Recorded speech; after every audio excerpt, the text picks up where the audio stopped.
कभी सोचा है कि भोलेनाथ जैसे परम योगी जो समय के पार हैं, वो बनारस की तंग गलियों में क्यों भटकते हैं? क्या उन्हें किसी चीज की तलाश होती है या फिर कोई रहस्य छुपा होता है इन गलियों में?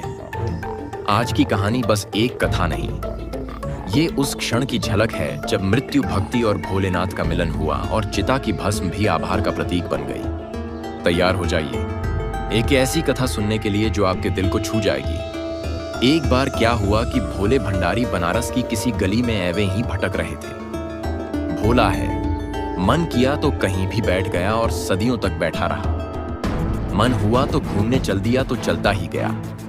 एक तो बनारस की गलियां भी इतनी सारी हैं, इतनी भूल भुलैया है कि कोई भी कई कई दिन तक भटकता रहे तब भी सारी गलियां न टहल पाए। तो भोले टहल रहे थे, इतने में क्या देखा कि एक अर्थी जा रही है। मुर्दा निश्चिंत लेटा है और लोग लिए जा रहे हैं। रोज की बात है तो भोले ने इग्नोर किया।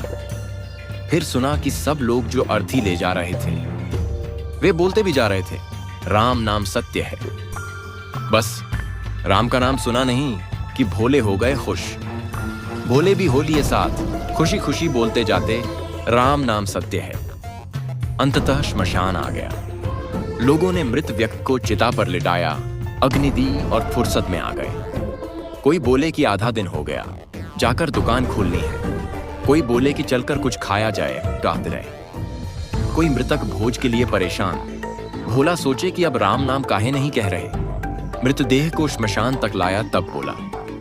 अब जब अग्नि पर सवार आत्मा अपने प्रभु के पास जा रही तब किसी को कोई चिंता ही नहीं। चिता जलकर भस्म हो गई, लोग चले गए। भोले को कुछ सूझे ही ना। कैसे निर्मोही लोग हैं, राम नाम का लालच देकर यहां तक लाए और सब छोड़ छद कर चल दिए। पर जो हो, इस आदमी के कारण राम नाम सुनने को मिला।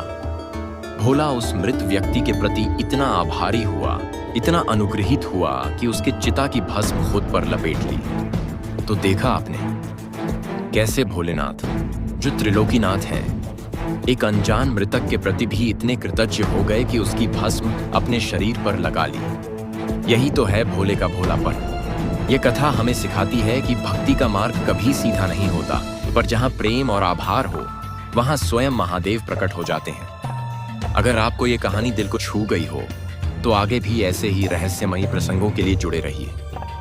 हर कथा में छुपा है शिव का कोई नया रूप।